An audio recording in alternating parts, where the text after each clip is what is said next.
la santificación progresiva y la consejería. Hoy veremos 3 teologías sistemáticas y su opinión acerca de la santificación progresiva. Grudem define la santificación como una obra progresiva de Dios y del hombre que nos lleva a estar cada vez más libres del pecado y que seamos más semejantes a Cristo en nuestra vida real. Se caracteriza por una condición interna continua durante toda la vida. Nosotros cooperamos, no es perfecta en esta vida y se ve más en unos que en otros. Esta comienza inicialmente con la regeneración, pues la nueva vida que se nos ha otorgado en Cristo ha proporcionado un cambio moral en nuestra mente y corazón. El creyente ya odia el pecado y no quiere cometerlo. Ve las cosas de manera diferente y comienza a actuar de manera diferente. Ha sido liberado de ese poder y por lo tanto tiene el poder para vencerlo. Es un poder que viene de quien es ahora. Hay 2 implicaciones para esto. Número 1. El creyente no podrá decir que está completamente libre del pecado. Número 2. Tampoco podrá decir que nunca pudo dejar un pecado por 40 años. Aumenta a lo largo de la vida. Romanos 6:19. Hay pecado remanente a pesar de haber sido librados de él. La expectativa de todos los autores del Nuevo Testamento es que nuestra santificación aumente a lo largo de nuestra vida cristiana. Se culmina en la muerte y la venida del Señor. Allí es donde recibiremos perfección y seremos transformados completamente a su imagen. Dura toda la vida. No hay pasaje que sugiera que la perfección se alcance completamente en la tierra. Mas el creyente día a día debe procurar crecer en santidad y para ello necesita constantemente de la gracia y el perdón provenientes de Jesús. Generalmente, este es un proceso que pasa de dejación de actos externos a actitudes pecaminosas internas, motivaciones y deseos. Dios coopera con el hombre. Cada quien, aunque no sea en partes iguales, tiene su parte en este proceso. Dado nuestros roles, Dios porque es el que obra la santificación y el hombre por ser criatura que responde a ella. El papel de Dios opera llevándola a cabo. El Padre es quien nos santifica a través de la disciplina y dándonos el querer y el hacer. Pero lo hace a través de Jesús, quien fue el que ganó nuestra santificación y se convierte en nuestro ejemplo a seguir por medio de su Espíritu Santo, que es el Espíritu de santidad que produce en nosotros su fruto y todo buen deseo de agradar a Dios y caminar con Él. El hombre coopera con Dios de 2 maneras, pasiva y activa. Pasiva, reconociendo su dependencia del Espíritu Santo, presentándose ante Dios como sacrificio vivo y siendo renovado para llevar a cabo la clase de vida que Dios desea. Activamente, responderá de manera vehemente y esforzada en llevarlo a cabo. No es el simple hecho de decir, cuando Dios ponga en mí el querer lo haré. Deberá esforzarse y negarse a sí mismo.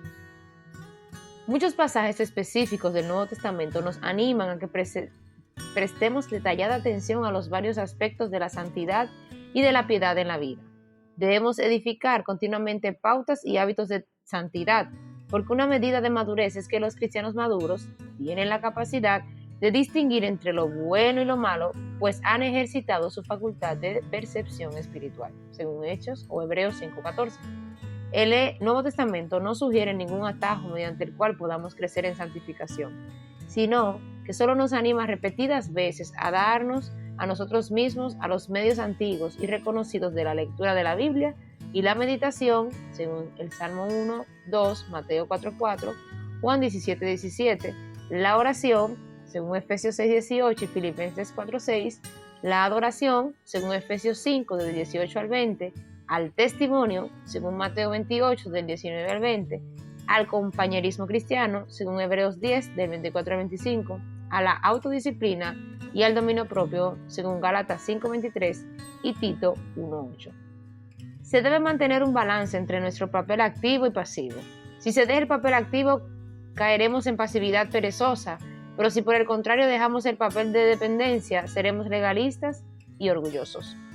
Un aspecto más en la santificación es que esta es de carácter comunitario. No se puede vivir ajena a una comunidad de creyentes. Es ahí donde se pone en práctica y se vive.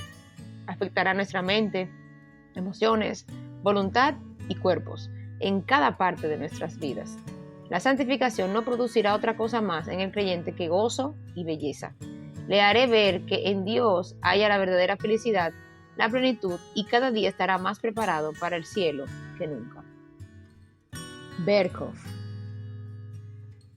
Hagios. No obstante, la palabra que en realidad es característica del Nuevo Testamento es hagios. Su significado principal es el de separación en consagración y devoción al servicio de Dios. Con esta palabra está relacionada la idea de que aquello que se pone aparte del mundo y se dedica a Dios debe separarse también de la corrupción del mundo y participar de la pureza de Dios. Santidad. El Antiguo Testamento se relaciona mejor con majestad.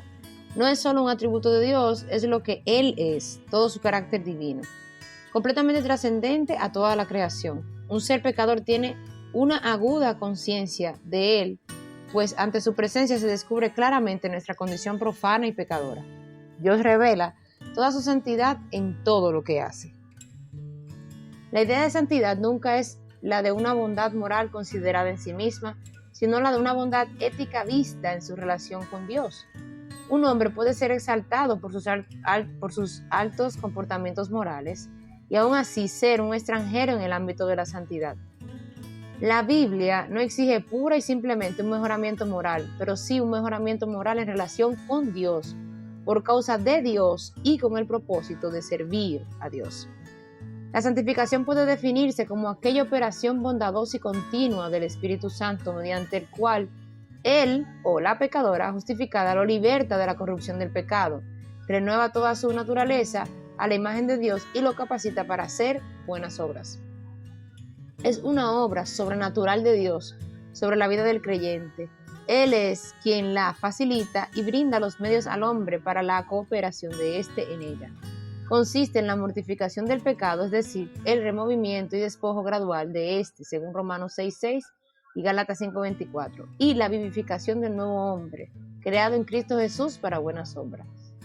Berkov coincide con Grudem en que la santificación afecta a todas las áreas de la vida del hombre y que éste coopera con Dios en esta. Becky. El Antiguo Testamento enfatiza la santidad ritual y moral, pero el Nuevo Testamento la santidad interior y transformante. La santidad está íntimamente ligada a Dios, solo se percibe en relación con éste. Es su esencia.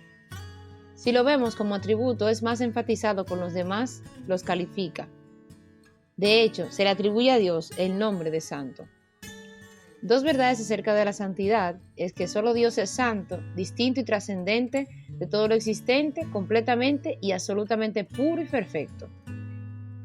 El hombre es pecador y no puede habitar con un Dios santo. La santidad de corazón debe ser cultivada en todas las áreas de la vida, privada, pública, moral, laboral, familiar y en todos los escenarios de nuestra vida. En resumen, la santidad es el compromiso de la vida entera a vivir para Dios, bajo el señorío de Jesucristo. Debe ser interna, llenando nuestro corazón, y también externa, involucrando nuestra vida, según 1 Tesalonicenses 5:23. Se debe imitar tres cosas: el carácter de Dios, según 1 de Pedro 1:16, la conformidad a la imagen de Cristo y sumisión a la mente del Espíritu Santo, según Romanos 8. La santidad es algo que se cultiva y se busca, según Hebreos 12:14, Efesios 1 y Filipenses 3:12. ¿Cómo se cultiva? Número 1.